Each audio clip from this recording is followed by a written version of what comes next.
Ating lahat. Yan, so welcome po sa gawain po ng ating Panginoon na wala pong ibang pinangangaral at wala pong ibang tinataas maliban sa pangalan ng ating Panginoon. Amen po ba? So ngayon ay last Sunday na ng August, napakabilis ng panahon, di ba? So sa isang linggo, meron ng September na. Kaya pakisabi mo sa katabi mo, may naipon ka na ba? Ayan, so may naipon na ba tayo? Lalo yung mga inaanak dito, di ba? So mag-ipon-ipon na mga bebe. So alam na po natin, pag napaka-bilis na po nito sa tunay nga po. Kaya naman, hayaan po natin na huwag po matapos yung taon na ito na hindi po natin nagagawa yung pinaka mabuti at pinaka dahilan kung bakit tayo niligtas ng Panginoon. Amen po ba? Kaya mahalaga po yun. Kaya yun po yung pinag-aaralan po natin.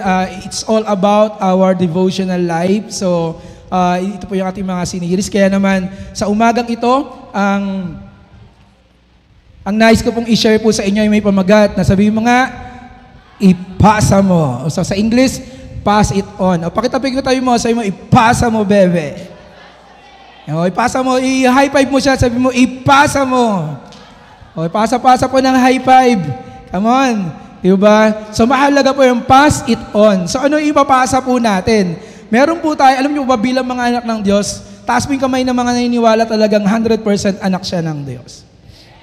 Amen. Kung hindi pa po, huwag kayong lalabas na hindi po kayo sigurado na anak kayo ng Diyos. Diba? So, mahalaga po na maunawaan natin, meron tayong malaking kayamanan na nasa atin. Amen? So, hindi lang natin alam yun. Diba? Kasi kadalasan pag sinabing kayamanan, it's all about material blessing. So, hindi po. Meron po tayo, ano po yung mamaya, papaliwanag, makikita nyo po ano yun. Pero, tayo po bilang mga tao, meron naman talaga tayong pinapasa. O check po natin kung ano-ano yun. Ating check mo rin kung meron bang ipapasa sa iyo yun ang mga bagay na ito. Una, tingnan po natin. Ano po yan? Nakikita nyo po ba? Bukod sa kamay, alahas. So, ayan. O, pakitapik ngayon katabi mo, sabi mo, may mapapasa kaya sa iyo yung magulang mo niyan. Ayan, so, alahas. Di ba? Kasi kadalasan, yun po yung kasama po yan eh. So, bukod sa alahas, ano pa? Makikita po natin na, yan. Ano po yan? Bahay. O, taas ang kamay ng mga may maipapasa ng bahay sa mga anak nila. Yun. So, yung mga youth, na wala pang maipapasa, ngayon pala ang kirin nyo na kaya panalangin nyo lagi na ipag-pray ang magulang ninyo na i-bless. Diba? Para merong maipasa po sa atin. Ano pa? Ito po yung mga magandang bagay. Ito pang isa. O yan, kulay dilaw kasi conqueror tayo eh. Ano po yan? Sasakyan. O taas ang kamay ng mga maipapasa na. Yun, di ba? So, palakpakan po natin ang mga pinagpala ng Panginoon. Yan po yung mga gandang bagay, material na kung saan pwede nating ipasa. Pero, meron po tayong tinatawag na kultura. Yan. So, ayan, napapasa po ba natin yan sa generation natin? Ano po yan, magandang kultura na yan? Pagmamano. Ako kanina natuwa po ako, sila Lira, sila Jaden. So, mabait yung mga nanay, tatay. Talagang naipapasa nila magmano. Diba? So, bakit? Kasi ngayon mga generation alpha, medyo hindi na po talaga nila ano yan eh. Hindi nila kabisado yung magmano. Lalo na tong kasunod. Ang po at opo. Amen? Di ba? So kami, may anak po talaga ako na, minsan parang di ko narinig maganyan. Dahil iba na nga po kasi yung kanilang mga naririnig, napapanood. So sa ating mga Katagalugan, yan, tayo po ay yung po at opo. Pero sa mga Bisayas, wala po kasi silang salitang po at opo. Di ba? So, mapapansin nyo, pero meron po silang kultura na kung saan way ng paggalang, pagrespeto. Kaya mga kabataan, ini-encourage namin kayo na ayan yung pamana na dapat gawin natin. Di ba? Minsan, hindi alam ng mga kabataan, ba't ba nagmamano? Di ba? Minsan natanong po ako, minsan nila, ba't ba nagmamano, daddy? Ano ba yun? Diba? So, kasi maganda yung kultura na pagrespeto. Kaya, pakisabi nga sa katabi mo, ipasa natin yung magandang kultura na ito. Amen yung mga kabataan ha. Dapat, kahit na generation alpha na tayo, digital na kayo, huwag niyong kalimutan lana dahil tayo yung mga Tagalog. Diba? Yung po at opo. Amen ba? Sabi na, wait lang, iisipin ko pa po. Diba? So maganda po yun. Pero bukod po sa mga magandang ipapasa natin, meron rin po tayong mga pangit na pinapasa ngayon eh. Ano po yun? Eto yun. Bacteria at virus. Di ba? So namapasa-pasa yan. Amen? Yan yung mga pangit na pinapasa. So ngayon po, ayan, kung nanonood po kayo ng balita, meron po talagang virus na naman kumakalat. Di ba? Yung tinatawag na Mpox. Di ba? Mpox. Ano yung monkeypox? So dati chickenpox lang. Ngayon yung unggoy. Yung fox ng unggoy, nililipat na rin eh. At talaga namang nakakahawa. Kaya kung nanonood po kayo sa Pilipinas po ay ang nakalulungkot, hindi naman po siya masyadong matindi kaysa sa COVID virus, pero wala pa pong, sabi nga wala pa raw pong bakuna sa atin yan. Kaya sabi sa katabi mo, ingat-ingat. Ayan, so sa Manila nagsimula, sa Pasig, yung 33 years old na, ngayong pinaghahanap kasi marami na siyang nahawa. Yung monkeypox, galing po siya sa Africa. At syempre, marami kasing unggoy doon. Di ba? Kaya yun po yun. Kaya ito po yung isa sa pangit na naipapasa po natin, the bacteria and the virus. Ano pa? Ito pa yung pangit na naniniwala po ba kayo na ipapasa ito? Sino po yung naniniwalang na ipapasa ang utang? Akala natin, hindi no. O, taas ang kamay, sino yung niwalang na ipapasa yan? Sino yung niwalang hindi na ipapasa yan? O, sino yung bahala ka niyang pastor, wala akong pakialam dyan, wala naman ang utang. So gusto kong sabihin sa inyo, yan ay naipapasa. Katunayan, basahin niyo po ito. Sabi diyan, ayon sa Article 774 ng Civil Code of the Philippines, sa mga ari-arian, karapatan at obligasyon ng isang taong namatay, maaari ipasa sa mga descendant at tagapagmana nito, kagaya na lamang ng mga anak nito. Okay, lakasan natin yung kasunod. Ang ay tinuturing na kanyang obligasyon at maaari itong ipasa. O yung mga anak, kung katabi ninyo ang inyong mga magulang, pakisabi sa magulang mo, tay, nay, huwag kang mangungutang. Huwag kang mababaon sa utang. Di ba kasi nasa batas po pala yan. Di ba? Noong una inisip ko rin yun, nasa batas kaya to? Oh, nung tinignan ko nga pala, nasa batas pala talaga yan. Kaya mga parents, dahan-dahan lang tayo sa utang ha. So ipasa natin yung mga ganda. So tandaan po natin, sabi ko nga po, merong maganda at kayamanan tayo bilang mga anak ng Diyos na dapat nating ipasa. Amen? So naniniwala po ba kayo doon? Naniniwala ba kayong anak kayo ng Diyos? Naniniwala ka ba na meron kang kayamanan na nasa iyo na dapat mong ipasa? Amen? Amen po ba? So ano po yun? Ito po yung maganda yon. Ano po yun? O basahin mo natin ito. 2 Timothy 2:2, sabi rito, kaya nga anak ko, magpakatatag ka sa tulong ng kagandang loob ni Kristo Jesus. Ang mga narinig mo sa akin, sa harap ng maraming saksi, ay pagkatiwala mo rin sa mga taong may katapatan at may kakayahang magturo naman sa iba.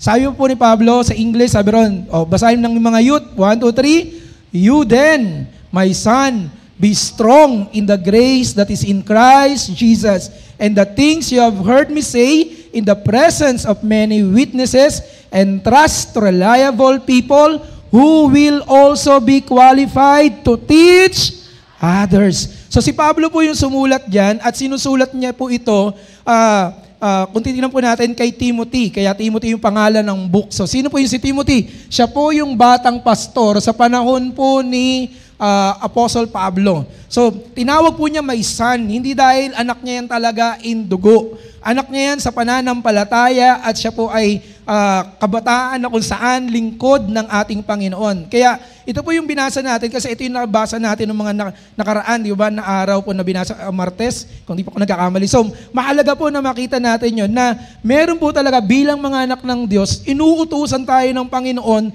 na ipasa natin. Kaya sabihin mo sa katabi mo, ipasa mo, bebe. Amen? So ano yung ipapasa po natin? Mahalaga na makita natin ito na ito ay tinuro ni Pablo kay Timothy na ipasa dahil ang katotohanan, ito rin ay ipinasa lamang sa kanya. Diba? So pasa-pasa lang naman po talaga ang salita po ng Panginoon. So tingnan po natin, sabi po roon sa Matthew 28 verse 19, kaya't humayo kayo, gawin ninyong alagad ko ang mga tao sa lahat ng mga bansa, bautismohan niyo sila sa pangalan ng Ama at ng Anak at ng Espiritu Santo. So sino yung nagsasalita rito? Ang Panginoon. Kausap niya yung mga disciple. Kausap niya po yung mga disciple, wala pa po niyan si Pablo. Di ba? Wala pa po si Pablo kasi si Pablo niyan ay hindi pa po nagiging Kristiyano. Sabi ko nga po nung mga nakaraan, si Pablo po ay ang kanyang trabaho nung una, dahil po siya ay isang mataas na leader po ng sekta ng Pariseo, pinapatay niya yung mga Kristiyano, di ba? Pero ito po yung original na pinanggalingan po ng pasa-pasa. At ang sabi po ng Panginoon sa verse 20, sabi niya, turuan niyo silang sumunod sa lahat ng inuutos ko sa inyo. Tandaan niyo, ako'y laging kasama ninyo hanggang sa katapusan ng panahon. So sabi ko nga po sa talatang iyan, like ko pong sinasabi na kung gusto natin makasama si Lord habang panahon, at taas mo yung kamay na gustong kasama si Lord habang panahon, hanggang sa dulo ng walang hanggan. Di ba? So sabi roon, turuan natin, umayo tayo, sabihin po natin. So ano yung ipapasa po natin? According po kay Jesus, walang iba kundi yung gospel niya. The gospel of Jesus Christ. Di ba? So ayan yung kayamanan na meron tayo na hindi maagaw. Ayan yung kayamanan na meron ka na kung saan talagang napakahalaga na makita mo na yung kayamanan na ito, kung yung kotse, bahay ay mawawala, masisira, yung jewelry o alahas, mananakaw sa iyo, mga kapatid, the gospel of Jesus Christ, yung epekto po nito, pang walang hanggan. Mamaya makikita ko po sabihin ko po sa inyo ano po yung ibig sabihin ng bakit natin kinakailangan yung gospel. Mahalaga po natin ito, lalo na po sa panahon natin, di ba? Kung saan ay tunay nga po na pasama na po ng pasama. Sabi nga po nang nabasa natin, di ba? So mahalaga na makita natin ito. Tingnan po natin, 3 dahilan, bakit nga ba kailangan nating ipasa yung gospel sa ating generation, di ba? So kasi, ang hindi natin nakita yung 3 dahilan na ito, parang ididedma lang natin parang babaliwalain lang natin. So mahalaga na makita natin bakit kailangan nating ipasa. So ang magpapasa po nito, sabi ko nga po kay Pablo, sinimula, di ba, tinaray niya, kumbaga hindi tinaray, pinus niya si Timothy, di ba, na ipasa mo ito. Di ba? So si Jesus, kung makikita po natin, siya po yung pinaka-original na nagsabi po na ipasa niyo ito. Di ba? So ano po ba yung dahilan, lalo sa generation natin? Tingnan po natin. Una, ayan, ano po yun? Para magkaroon sila ng tamang relasyon sa Diyos. Tandaan po natin, sa panahon po natin, maraming religion. Pero, yung religion po na ito, hindi po ito ang magdadala sa buhay na wala hanggan sa tao. Amen? Kaya, kung tininan po natin, dapat malaman po natin na marami po sa atin, sabi nga po, kahapon, ay nandoon po kami sa mentoring ng Bulacan. Alam niyo po ba, ang population po ng Bulacan ngayon, sino po yung nakakaalam? Maliban sa mga nakasama namin. 3 million! 3 million pala tayo. Di ba? So, ibig sabihin, 3 million. Ilan po tayo ngayon sa church natin? 120, ganyan. Di ba? May 100 lang. So, ilan yung mga Kristiyano? Kung titignan po natin, wala pa yata tayong 1 milyon dito sa Bulacan na mga Kristiyano. So meron tayong 2 million na assignment dito pa lang sa Bulacan, ha? Kung titignan po natin, mahalaga na marami po ang mga nakakasalubong natin, kasama nyo sa trabaho, kasama nyo po sa mga barkada ninyo, kaibigan po ninyo, wala po silang relasyon sa Diyos. At dahil wala silang relasyon sa Diyos, pag namatay po sila, impyerno po sila. So dapat makita po natin na tayo po maunawaan po natin na kailangan nating ipasa kasi yung mga tao po sa generation natin, yes, may religion sila, pero wala silang relasyon sa Diyos. Pwede yung pampakita ng katabi mo, ikaw ba may relasyon na? O religion lang tayo. Di ba? So tandaan po natin that ang gusto po ng Panginoon sa atin, maging disciple po tayo. Hindi tayo maging reliyoso. Ano ba yung reliyoso? Ulitin ko, nasabi ko na po ito ng mga nakaraan. Ang reliyoso pong tao, ganito siya, mag-church lang siya, di ba? Pag Sunday. And then, pagdating po ng tapos na ng church, babalik na naman siya sa dati niya. Then babalik na naman siya sa Sunday. Then mula Monday hanggang Saturday, nasa luma na naman siya. Kaya lagi natin dinideklara, hindi na tayo kagaya ng dati. Amen? So, kailangan po may relasyon po tayo. Pangalawa, ano po dapat makita natin? Para malaman nila ang katotohanan na nakasulat sa Bible. Amen? Ikaw lang po yung makapag-share niyan. Di ba? Napansin niyo po ba? wala po tayong mga kaibigan na nag-encourage sa atin ng tungkol sa Bible. Kahit yung mga reliyosong people, yung mga reliyosong tao, hindi naman sila nag-share about the truth of the Bible. Lalo na po sa panahon natin, di ba? Na kung saan, ngayon po, sinishake talaga yung body of Christ. Ilan po yung mga malalaking, mga kilalang, mga pastor, mga talagang nangangaral ngayon, nag-iba na po ng doktrina. Kaya mga kapatid, sabihin mo sa katayo mo, kaya kailangan mong ipangaral ang gospel. Ang gospel ng Panginoon.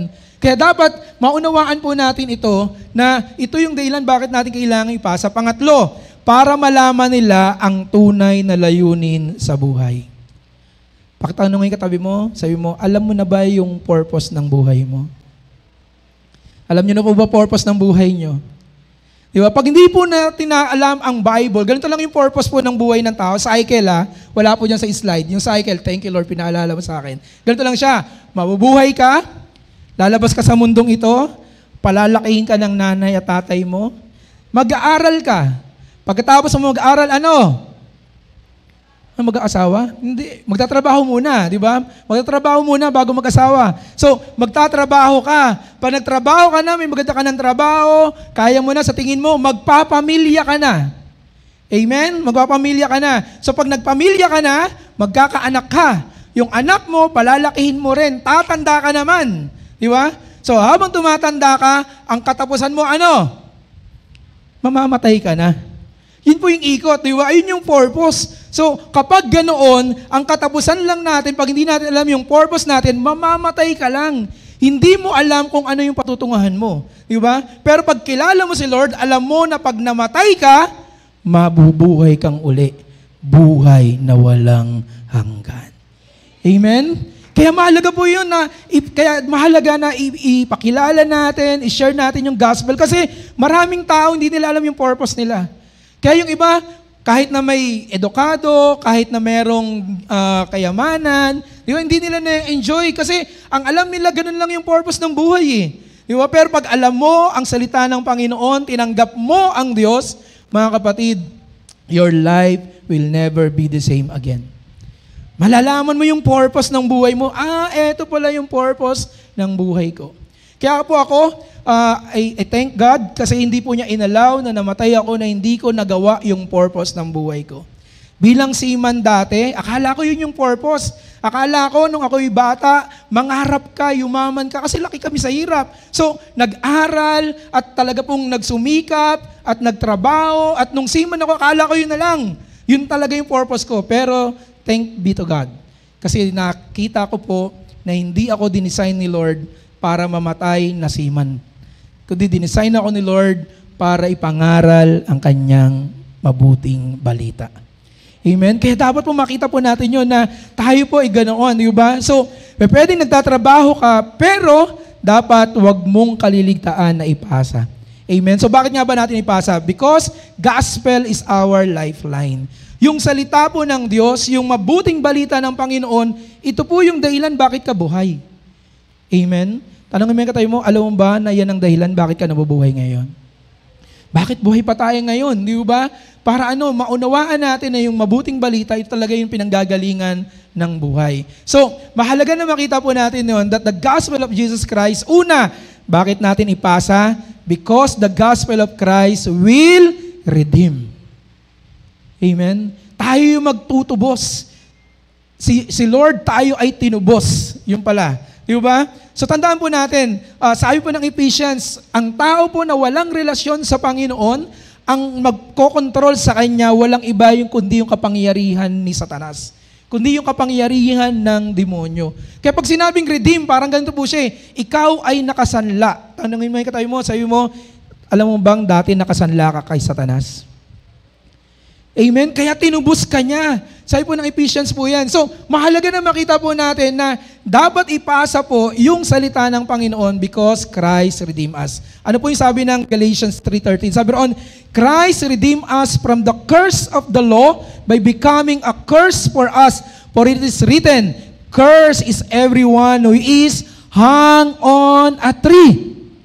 Mga kapatid, nung wala tayo sa Panginoon, tayo po'y nasa ilalim ng sumpa. Kaya kung makikita po natin, anuman yung gawin natin na pagsusumikap, anuman yung gawin natin na pagtatrabaho, anuman yung gawin natin na pagnanais na umangat yung buhay natin, napansin niyo po ba nung wala kayo sa Panginoon, may malaki pa rin kulang? Amen? Ako nung sumasahod na po ako ng $1,200, talagang yes! Nagsimula po ako ng seaman, trabaho, ang sahod ko lang po 3,000 pesos eh. $100 kasi dati ang sa palitan pa noon, mga 1994 ay 29 to 30 pesos lang ang dollars. Unang sahod ko po $100. So 3,000 lang yun. Di ba? Pero hanggang lumaki ng lumaki, hanggang dumating sa 1,200 yung dollars ko, wala pang overtime. Kaya bago po ako mag-resign, nasa 140,000 yung sahod ko per month. Pero ito yung nakita ko na kahit ganoon na pala yung sahod mo, kahit parang sinubukan kong umiga sa dollar, literally, di ba? Pero kulang pa rin because ang wala sa Panginoon at wala sa purpose ng Panginoon, we are under the curse. Amen? Kaya gusto bang ang yung mga mahal sa buhay ay nasa ilalim pa rin ng sumpa ng Panginoon? Kaya tingnan niyo po, ang wala sa Diyos, kahit na may pera yan, kahit na anuman yung marating yan, dahil wala sa iyo yung pinakamahalaga, nasa ilalim ka pa rin ng sumpa. That's why mahalaga na i-share natin yung gospel ng Panginoon sa mga kilala natin. Para ano? Para tubusin sila, para agawin sila, di ba, ng kapangyarihan ng Diyos sa kamay ni Satanas. Sabi po roon, in Christ we have redemption through His blood, the forgiveness of sins in accordance with the riches of God's grace. Sabi ron, in Christ, so sa Panginoon lamang po natin sa magitan ng kanyang banal na dugo, doon sa krus, di ba, tayo po'y napatawad sa ating mga kasalanan. Kaya nga po mga kapatid, kahit na ano pala gawin ng tao pag walang Kristo, kaya yung buhay niya magulo. Bakit? Kaya kung titignan po natin, laging guilty yung nararamdaman mo. Di ba? Pero tayo po ng mga tinubos ni Kristo, alam po natin yon. Gaano man kalaki yung kasalanang nagawa natin, pinatawad tayo ng Panginoon. Kung hingi tayo ng tawad. Amen po ba? So, mahalaga po, tingnan po natin ito. Sabi ron, He gave Himself for us to redeem us from all lawlessness and to purify for Himself a people for His own possession, zealous for good deeds. Kaya kung tingnan po natin na mahalaga mga kapatid, na maunawaan po natin ito, di ba? Mahalaga po na bilang mga anak ng Diyos, maging mahusay tayo, maging magaling tayo sa tinatawag po na gospel.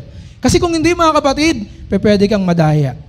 Kung hindi mga kapatid, hindi natin ma-share. Kaya nga, tayo sa church, di ba meron tayong process, meron tayong equipping. Bakit natin ginagawa yon? Para magsayang ng oras? Hindi po. Because the Lord want us to be fluent in the gospel. Amen? Sino po rito yung nakarating na ng ibang bansa tas iba lingwahe? Sino nakarating dito ng probinsya man lang tas iba lingwahe? Di ba? Nagsasalita sila, hindi mo naiintindihan. Pero pwede nakakaintindi ka. Nung nag-mission po ako way back 2006, kung di po ako nagkakamali, sa Rojas, iba po yung salita nila ron hiligay nun. Di ba? So iba. So nung una talagang tinatry kong magsalita, pero dahil hindi nga ako fluent, nakakatawa kong pakinggan. Sabi ng mga youth sa akin, naalala ko, Pastor, huwag ka na magsalita ng hiligay nun. Bakit? Nakakatawa po tunog mo eh. Di ba? Bagamat talagang inaral ko talaga na maghiligay nun, pero iba nakakatawa pala. So alam niyo ba, ganito rin yung gospel. Pag hindi tayo fluent sa gospel, kahit magkwento ka sa iba, parang sa tingin nila nakakatawa ka naman. Bakit? Kasi hindi ka nila naiintindihan, hindi ka fluent. Ano ba yun? Ano ba pinagsasabi mo? Di ba? Kaya mahalaga po mga kapatid na maging fluent tayo sa gospel. Pakisabi mo sa tayo mo, mahalaga na maging fluent tayo sa gospel. Ano yun? Yung maging mahusay tayo na mag-share ng salita ng ating Panginoon. Amen po ba? So sabi po ni Max Lucado, Christ became one of us to redeem all of us. Ito yung dahilan bakit po ang ating Diyos, ang Panginoong Yesus, He is the second Son, di ba? Person of God. So, pangalawa po siyang persona ng Diyos para i-redeem niya tayo. Para malaman natin yun. Amen? Pwede ba natin palakpakan ng ating Panginoon na tumubos sa atin? Kaya, mahalaga na isabi natin, mahalaga na ipasa natin sa ating mga mahal sa buhay, di ba? Because, yan, ang tunay na niligtas, sumusunod sa Panginoong Jesus. O, pakitapik mo ulit katabi mo. Sigurado ka na ba? naligtas ka? Di ba? Sigurado na po ba tayo mga kapatid? Kasi sayang lang yung panahon. Kaya nga ito yung pinangangaral natin, sayang lang yung pagkakataon na binibigay sa atin kung hindi tayo sigurado. Kaya ang tunay na naligtas, sumusunod sa Panginoon. Kaya ginagawa po natin ito. Ano po yun? Nagbabasa tayo ng Bible. Amen? So nabasa natin 2 Timothy 3:16, di ba? That the Bible, tunay nga po na yun ay salita ng Panginoon. Di ba? Huwag po tayong maniwala at sabi-sabi na hindi yun salita ng Panginoon. Gawa lang yun ng tao, hindi talaga yun. Pag ganun paniniwala po natin, delikado po tayo. Diba? So, dapat nagpipray po tayo at dapat nag-share din po tayo ng gospel. Diba? So, basahin po natin. 1, 2, 3. The gospel redeem us. Kaya pagtapikin ko tayo mo, sabi mo, kaya dapat ipasa mo. Papayag po ba kayo? Langit kayo? Tapos yung mga mahal mo sa buhay, impyerno. Sino pataas mo yung kamay? Papayag po ba kayo nun? Papayag ba kayo mga kaibigan nyo, kasama nyo sa kainuman ng milk tea, di ba? Tapos papunta ng langit, tapos ikaw, sila papunta ng impyerno? Yung best friend mo, yung lagi ka nangingi ng advice sa kanya, di ba? Hiningan ka ng advice, pero hindi mo na-share talaga si Jesus. Kaya mahalaga po yun because this is the needs of men, di ba? Na matubos. So, pangalawa, tandaan po natin bakit po natin dapat ipasa because the gospel of Jesus Christ renew. Sabihin po natin, renew. Diba? Nagbabago, binabago. Sino po rito yung naging katulad ko dumating sa puntos? Ako po nang ganun, dumating po ako sa puntos na ayaw ko nang maging mahirap. Kasi naranasan ko po talaga yung pinakamahirap eh. So, sino po yung nagsasawa na maging mahirap? Gusto niyo pa rin maging mahirap kayo? Congratulations. O, sino po yung gustong umangat ang buhay? Tumaas naman ang buhay. Di ba? Umasenso po yung buhay ng kanyang mga anak, ng kanyang mga apo. Mga kapatid, ang unang ipapasa natin hindi talino, kundi ang unang ipapasa natin yung salita ng Panginoon. Dahil yung salita ng Panginoon ang magre-renew. Diba sa kalagayan po natin. Mamaya mas maintindihan pa natin yan. So, mahalaga po na makita natin. Sabi ron, therefore, if anyone is in Christ, he is a new creation. The old has passed away. Behold, the new has come. Tingnan niyo po yung ginamit na, tawag rito, na mark, di ba? Hindi po siya tuldok. Ano po yun? Pangdamdam, exclamation point, di ba? Para ano? Para ipuntos po sa atin ang salita ng Panginoon na pag ikaw at ako ay na kay Kristo, sigurado ang buhay mo, buhay ko, magbabago. Amen? Akala ko po dati, edukasyon ang sagot para umunlad. Naging tulong lang yun, bahagdan lang yun ha. Oy, huwag niyo ako ma-misinterpret ha. Oy mga kabataan, mag-aral kayong mabuti ha. Pero ang gusto kong ipunto sa inyo, hindi ito yung number one talagang dahilan para umangat ka. Ang number one na dahilan talaga para mabago yung takbo ng buhay mo, hindi yung edukasyon, supplement lang yon. Ang pinaka kailangan natin para mabago buhay natin, si Kristo, wala nang iba. Amen? Kaya lagi natin declare, hindi na ako gaya ng dati. Hindi na ako gaya ng dati. Because, ang sino man nakipag-isa, sabi, behold, the new has come. Tingnan niyo po sa ibang translation. Ang sabi roon, whoever is a believer in Christ is a new creation. The old way of living has disappeared. A new way of living has come into existence. So, tanongin mo tayo mo, gusto mo bang mabago buhay mo? Gusto mo bang umangat? Gusto mo bang umasenso? Pasalamat ka dahil may Kristo ka na sa puso. Amen? Kaya mahalaga po yun na makita natin. Kasi sabi roon, the old way of living. Di ba? So kasama doon kung ano yung kalagayan mo sa buhay. Kung ngayon mahirap ka, kapatid, magpatuloy ka lang sa Panginoon, maglingkod ka lang sa Panginoon, ibigay mo lang ang buong buhay mo sa Panginoon, makikita mo, iaangat ng Diyos ang kalagayan mo. Ba't ko po matapang itong sinasabi? Naramdaman ko to naranasan ko to. Di ba? Na talaga akala ko, mamamatay ako mahirap. Kaya doon ko nga po nakita yung conclusion na talagang pag nabuhay kang mahirap, sinilang kang mahirap, hindi yun kasalanan. Akala ko dati, nung bata ako, nangangarap ako, bakit naman, sinisisi ko si Lord, Lord, ba't naman dito mo ako pinanganak sa tundo, sa kahirapan, sa gitna ng squatter? Lord, ba't hindi kay Ayala? Hindi kay Zubel? Hindi, di ba kay Z? Ba't ganun? Apelido ko, 5, Prado. Buti na lang yung Prado, may Toyota. Diba? Pero praise God nagkaroon din kami, nakaranas ako ng Toyota. Dati nung nag-aaral po ako, nung nakita ko yung Toyota, lagi po yung mga kapatid ko po nagsasabihan kami, buti po yung Toyota may Prado. Yung Prado walang Toyota. Bike nga, wala kami. Diba? Pero mga kapatid, tandaan po natin, kapag meron tayong Kristo, aangat ang buhay natin. Amen? Kaya dapat natin ipasa. Amen? Ipasa natin ito, ipasa natin sa ating mga anak. Kami lagi po namin sinasabi sa mga anak namin, Shem, Sain, kaya nyo yan nararanasan kasi meron tayong Lord. Hindi yan dahil kay daddy at kay mommy, dahil yan kay Lord. Amen? So dapat maunawaan natin yon. Tingnan po natin to. Sabi roon, huwag kayong makiayon sa takbo ng mundong ito. Sa halip, hayaan nyong baguhin ang Diyos, ang inyong pag-iisip, upang maunawaan nyo ang kanyang kalooban. Sa gayon, magagawa ninyo kung ano ang mabuti, kalugod-lugod at ganap na kalooban ng Diyos. Kaya mga kapatid, mahalaga po yung tinatawag na loyalty sa Panginoon. Mahalaga po yung tinatawag na commitment sa Panginoon. Hindi yung pwede pong nandito ka lang pag Sunday, tapos pagkatapos po nito, babalik ka na naman sa dati. Pag ganun po tayo, hindi natin mararanasan talaga yung buhay na binago ng Panginoon. Di ba? Hindi talaga angat ang buhay mo. Pinanganak kang mahirap, maniwala ka, mamamatay ka mahirap. Kasi bakit? Kasi po nakikita po natin, na unawaan po natin, pero hindi po natin ginagawa. Kaya sabi ron, huwag kayong makiayon sa takbo ng mundong ito. Di ba? Sabi nga po binasa po natin 2 Timothy, ang mundong ito, di ba, pasama ng pasama.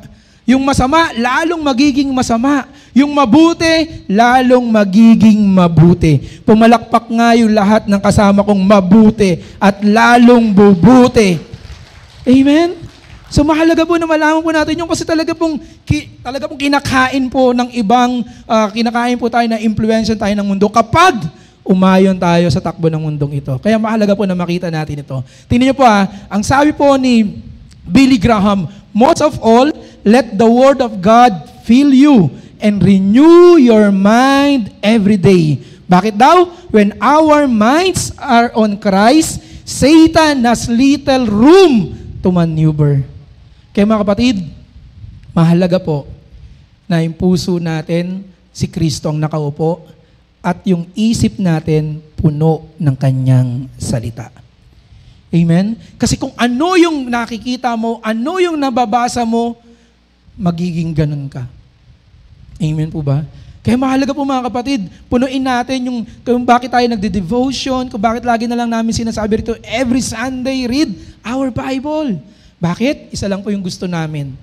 Makita po namin, sabay-sabay tayong umaasenso, umaangat yung buhay, at nagsasabing, totoo, kay Kristo, tagumpay ako.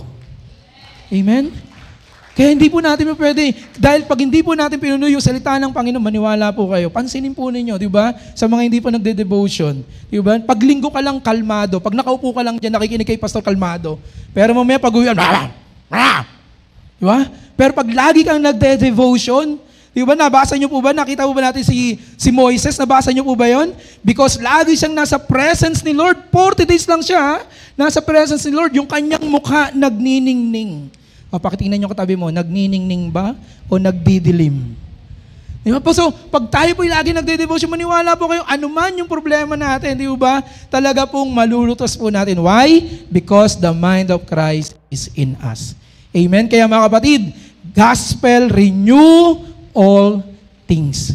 Pag sinabi pong all things, hindi lang yan pang spiritual, even in the physical. Mamaya, mas mauunawaan po natin yan. So, tingnan po natin, redeem first before renewal. Kaya ang hindi ka po talaga magbabago, makikita po natin ito ito po yung batayan natin. Kaya ang hirap talagang magbago, maaari kasing hindi ka pa talaga ligtas. Pero pag tunay kang niligtas, magugulat ka. Magbabago at magbabago at magbabago at magbabago ka! Amen? Kaya yun po yung problema. Halimbawa, kung magpaparedeem lang tayo, Lord, sa linggo lang ako sa iyo, mula 9 hanggang 11. Tapos pag ganyan, kay Satanas naman ako, mahirapan ka talaga. Di ba? Hindi pwede po ron eh. Hindi pwede po. Kaya mahalaga po yung loyalty and commitment natin sa Panginoon. So, tingnan po natin, the gospel renewed us. That's why dapat nating ipasa. Amen? Hello?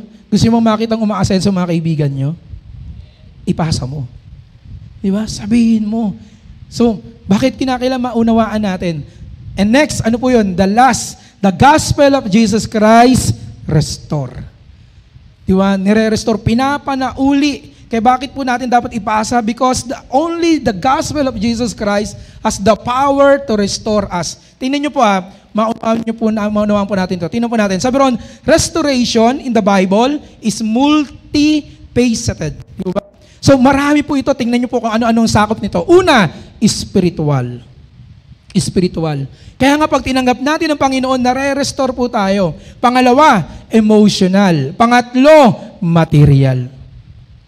Mga kapatid, once we have Christ, kaya nga ito yung sinasabi. Nung una po ako naging Kristiyano, una po ako nakikinig, hindi ko maisip-isip yung bakit yung sinasabi nila na si Kristo yung lahat. Di ba? Hindi ko maintindihan yun eh. Parang hindi naman. So, pero nakilala ko ang Panginoon, sumunod ako sa Panginoon, nakita ko, totoo pala, si Kristo lang talaga ang kasagutan sa lahat ng ating mga problema. Amen? So, isa-isay natin. Spiritual, ano po isabihin na the core of restoration often involves reconciliation with God through repentance and forgiveness. Kaya mahalaga po na nire-restore ng Panginoon yung relasyon natin sa Kanya kung tayo po yung humingi ng tawad. Humingi po tayo ng kapatawaran sa Kanya. So ito yung unang nire-restore. Spiritual. Uulitin ko. Ang Diyos, ang gusto po niya, hindi religion. Relationship. Amen? So may kita po natin ito. Sabi ron, I will restore you to health and heal your wounds, declares the Lord. So, ano pa? Sabi ron, and if my people who are called by my name humble themselves and pray and seek my face and turn from their wicked ways, then I will hear from heaven, forgive their sin, and heal their land. Gusto niyo po ba ng kagalingan? Kadalasan naisip natin parang physical lang yun, no? Pero alam niyo po ba, ang pinakamatinding sakit natin, hindi physical, spiritual. Diba? Kaya mahalaga po na makita na manumbalik tayo sa Panginoon. Ano pa? Emotional. Ano po yan? Restoration can bring healing from our emotional wounds and a renewed sense of joy and peace. Kaya makikita po natin na pag tayo po tumanggap sa Panginoon, naramdaman natin yung pag-ibig ng Panginoon, makikita po natin, hindi natin talaga po maawat na hindi tayo magkaroon ng kapayapaan, kagalakan. Di ba? Kaya ako po sa totoo lang, lumaki po ako na hindi pinaiiyak. Bawal umiyak sa amin, sa family namin. Pag umiyak ka, kahit pinapalo ka, bakla ka. Kaya dapat habang pinapalo ka ng bambo, dapat matigas ka. Huwag kang umiyak. Kasi pag umiyak ka, lalo kang papaluin. Di ba? Hindi ka bakla. Bak! Kaya talagang matigas po puso ko eh. Pero naunawaan ko na grabe, natuto akong umiyak nung nakakilala ako kay Kristo. Bakit? Yung iyak ko, hindi iyak ng pain. Iyak ng joy, iyak ng kagalakan na, Lord, grabe, ikaw pala yung kailangan ko sa buhay na ito. Amen? Kaya alam nyo, pag nag-worship tayo at naiiyak kayo, huwag niyong pipigilin. Hayaan niyong pumatak because every tears, God knows it. Amen? Yung bawat patak ng luha mo, merong kagalakan niya nakapalit sa ating Panginoon. So, emotional. Sabi rin, restores my soul. He guides me in the paths of righteousness for the sake of His name. Ano pa? Bestow on them a crown of beauty instead of ashes, the oil of joy instead of mourning, and a garment of praise instead of a spirit of despair. Kaya kung pag tayo po ay lumalapit sa Panginoon, magugulat po kayo kung may problema man po kayo. Totoo naman, talaga pong tuturuan tayo ni Lord kung paano yun sagutin. Di ba? Kung paano yun lakaran, kung paano yun harapin. Because, sabi ron, ng material naman, sometimes restoration involves the return of lost possession or blessings. Gusto ba natin yan? Amen? Hello, gusto niyo ba yan? Amen, di ba? So, kaya makikita po natin na kapag tayo sumusunod sa Panginoon, magugulat ka naman, iaangat ka ng Panginoon. Yung dati namang hindi nakapag-aral, makapag-aaral ka. Di ba? So, maunawaan natin yung because kasama talaga sa restoration ni Lord, yung original na, tingnan nyo ba, nung kinirate tayo ni Lord, ano po yung original na design? Inuna ni Lord yung kailangan mo bago kanya nilikha. Di ba? So hindi po nakita ng tao yun nung nagkasala yung tao. Di ba?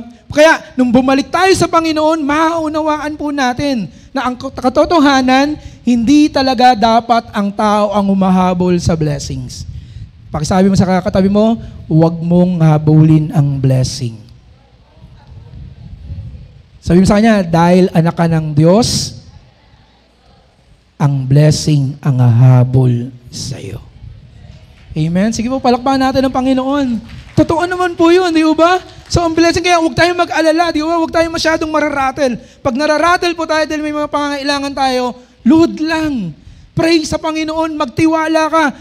Ito, like ko pong sasabihin to sa inyo, although like ko itong sinasabi, dapat, kaya alam po natin yung salita ng Panginoon, pinangaawakan natin, dapat ibabalik natin yan kay Lord. Kasi, alimbawa, Lord, ito man yung nararanasan ko, pero Panginoon, dapat may ganun tayo. Ang sabi mo, ang sino mang tumanggap sa iyo, yung tupa mo, di ba? Your life, yung buhay po namin, magiging abundant. Di ba? Magiging payapa, magiging kaaya-aya. Kaya Lord, ito man, nasa problema man ako, Lord, dadaanan ko lang to, mapagtatagumpayan ko ito. Amen, at ganun po tayo, hindi yung pag tayo po, kapag naunawaan natin yung gospel, pag dumaan tayo sa problema, ang iisipin natin, saan kaya may punong matibay? Saan kaya yung alambre? Kahawakan mo na yung bakal sa banyo nyo. Di ba? Kaya ako nito? Saan kaya yung punong kamatis makapagbigti? Di ba ganun eh? Pero pag kilala natin si Lord, alam natin yung gospel, mga kapatid, gabarko man o gasindagat man yung problema mo, ang may hawak sa'yo, yung may-ari ng mundong ito. Amen? Kaya gumundok man yung problema mo ngayon, sabihin mo sa problema mo, oy, gabundok ka lang. Yung may-ari na sa akin, nagmamay-ari sa akin, malaki pa kaysa sa'yo. Amen? Kaya bakit? Kaya mahalaga po yung tingnan nyo. Pag naunawaan natin yung gospel, ang sarap mabuhay sa mundong ito. Dumaan ka man sa problema, dadaanan mo lang. Di ba? Bakit? Tingnan nyo po si Job. After Job had prayed for his friends, the Lord restored his fortunes and gave his twice as much as he had before. Ano raw po yun? Si Job, dumaan ng problema, pero nung pinag-pray niya, yung mga kaibigan niya, the Lord restored his fortunes. Binalik ng Panginoon. Ano raw? Binalik lang ba? Sabi hindi. Twice. Hello? Hello? Kaya pagsabi sa tayo mo, kaya kapatid, pag-pray mo ng kaibigan mo. Di ba? So yun yung ano niya, pag-pray niya, sabi niya, and Job had prayed. Walang ginawa si Job, pinag-pray yung kanyang mga kapatid, yung kanyang mga kaibigan. Alam niyo yung mga kaibigan na pinanalangin na, tanongin niyo, ano sila, pastor? Nung dumadaan si Job sa persecution, nung dumadaan si Job sa kanyang karamdaman, itong mga kaibigan niya nagpe-persecute sa kanya. Ibig sabihin, ganito yun. Pagsabi mo sa katabi mo, yung nagpe-persecute sa'yo, yung naninira sa'yo, yung nagmamarites sa iyo, ipanalangin mo.